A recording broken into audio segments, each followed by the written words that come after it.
This is a presentation of Northeast Streaming Sports. Hey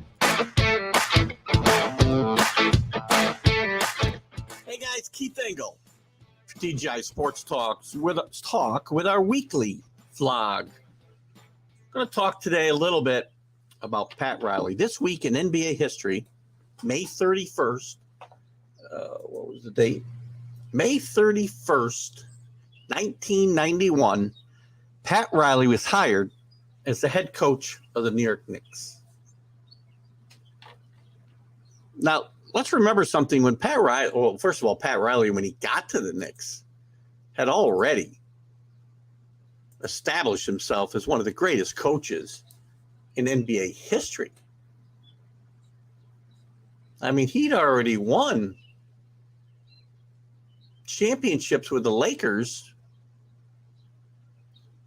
4 times, gone to the finals 7 times. The Knicks, in the meantime, had won 50 games, I believe, twice in 20 years when Pat Riley got here. Is that right? Yeah, twice in 20 years. Hadn't been to a final since 1973, almost 20 years prior.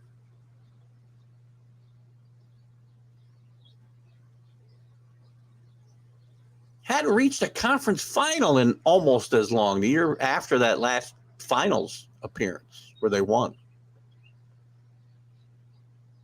Hadn't gotten out of the first round but a couple times in those almost 20 years. Pat Riley came here and changed the culture. You know, some of the seasons before he got there, oh my gosh, guys, they did win. I mean, they won 39 games the season before.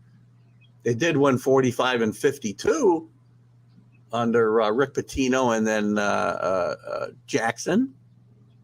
But 38, 24, 23, 24 the years before that under Hubie Brown. And one of those seasons under Rick Pitino.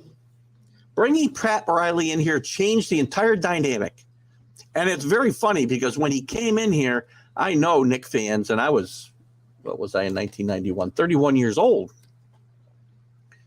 I think people were expecting, they were expecting to have Showtime East. But there was no Magic here. There was no Worthy here. There was no Jamal Wilkes here. We had Patrick Ewing and very little else. And Pat Riley knew he wasn't going to be able to build Showtime East. So he did the next best thing. He went the other way. He built a team of and built a chemistry on this team and an attitude on this team that was like back alley fighters. They go out and scrap for everything they could get. They'd fight you on the court, off the court. Charles Oakley became an enforcer. Mason later on. Really good players in supporting players in guys like sorry, I got the wrong team here. Hold on. Let's see who some of the players he had on this team. Charlie Ward, Hubert Davis, Anthony Mason, I mentioned. Doc Rivers early on was an integral part of this team. John Starks, Charles Smith. A lot of these guys weren't great players, but they played better under Pat Riley. Charles Smith was a guy who never lived up to his hype, and unfortunately, we'll remember that Game 5 against the Bulls, where with a chance to win at the end, he tried about, it seemed like 15 times to put the ball in the bucket and couldn't do it. And Pat Riley couldn't quite get over the hump. Kept losing in the finals, kept running into the Bulls. Finally got to the finals when Michael Jordan retired the first time and lost to Akeem Olajuwon and a great Rockets team in 6 games. That 6th game will always be remembered for the OJ chase, right? But Pat Riley did a tremendous job here. 51 wins, 60 wins, 57, 55 in his 4 full seasons. They lost in the conference semis, the conference finals twice, conference semifinals twice. I'm sorry, lost in the finals once. For a Knicks team that had been starving for success, this was pretty good, but not enough. And Riley had some differences with the front office, and his tenure ended badly with a faxed resignation. And probably the thing Knicks fans remember most about Pat Riley, sadly, is going to be the way he left. They'll see it as a bit cowardly. Pat Riley had a right to do what he wanted. Just like when he came to the Knicks, he had a right to leave when he went. Went to Miami, who became a fierce rival of the Knicks the next several years. Several playoff matchups through those next few years with both the Pacers and the Heat, led by Pat Riley. And the Knicks often couldn't get past them. Van Gundy was a good coach after him. They brought Don Nelson in to replace Riley, which was a bad mix with New York. And he didn't last long. And then Van Gundy came in and had a nice run of his own. Really good coach. The teams were always flawed. Riley's teams were always flawed. They had Patrick Ewing and a bunch of tough guys, good basketball players. But when you look at how the NBA is built today, right, with you got to have 3 superstars to be able to compete. Knicks certainly weren't built that way. They didn't have the second banana to go to Ewing that Jordan had in Pippen.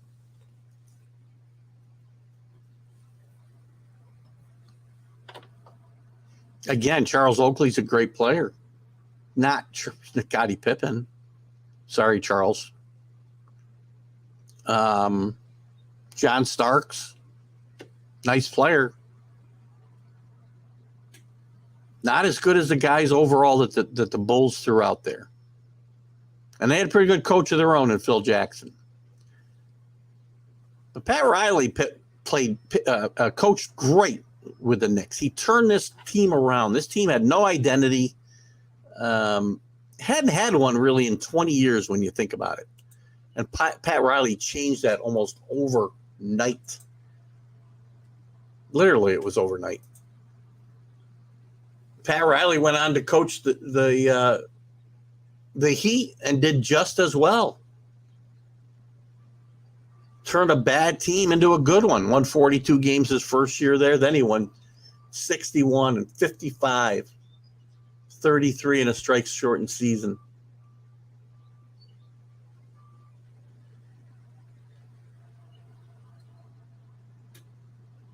And he had an NBA championship there in 2005. And he continued to move, and he moved to the front office and became a much more productive and successful executive than, say, Phil Jackson did when he came here to New York. Imagine if Pat Riley had stuck it out in New York and then kicked himself upstairs and been the type of executive that he's been with Miami. What would the Knicks have looked like since 1995 or whenever, 96, whenever Pat Riley left? Pat Riley was a really good coach when the Knicks needed him. He was the right coach for the Knicks when they needed him. He actually changed his entire philosophy of basketball based on a roster that he had. I mean, that's the mark of a good coach, no? Not necessarily teaching players who can't play your system, Phil Jackson. The difference between Phil Jackson and Pat Riley is Pat Riley recognized the players he had, and he changed his approach and his system to fit them. Phil Jackson took his system and wanted to fit whatever players he had into it. Doesn't work that way. And I think it was Bum Phillips who said years ago that the mark of a really good coach is he can take hisms and beat you, and take hisms and beat urines and take urines and beat hisms, which is very colloquial and sounds terrible as I say it. But it just means he can take his players and beat your players, and take your players and beat his players. That's a good coach. And a good coach adapts to the players that he has, doesn't try to pigeonhole them into his system. That's why Pat Riley is better than Phil Jackson. That's why Pat Riley may be the greatest coach, one of the greatest coaches. I'm sorry. I can't really take it away from Red Auerbach, and I won't really take it away from Phil Jackson. As a coach, those are the three best coaches of all time. And as far as executives go, Phil Jackson comes in at the bottom of that list. It's probably Auerbach and Riley. And Jackson doesn't even rate with any other.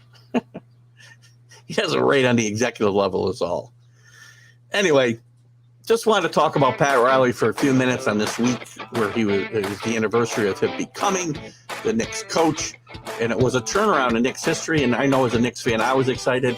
And I had a great run watching the Knicks for those 4 years. And I want that type of atmosphere back in Madison Square Garden and in my living room on a nightly basis watching the Knicks play. Keep thanking for TGI Sports Talk right here on Northeast Streaming Sports. We'll catch you in a minute.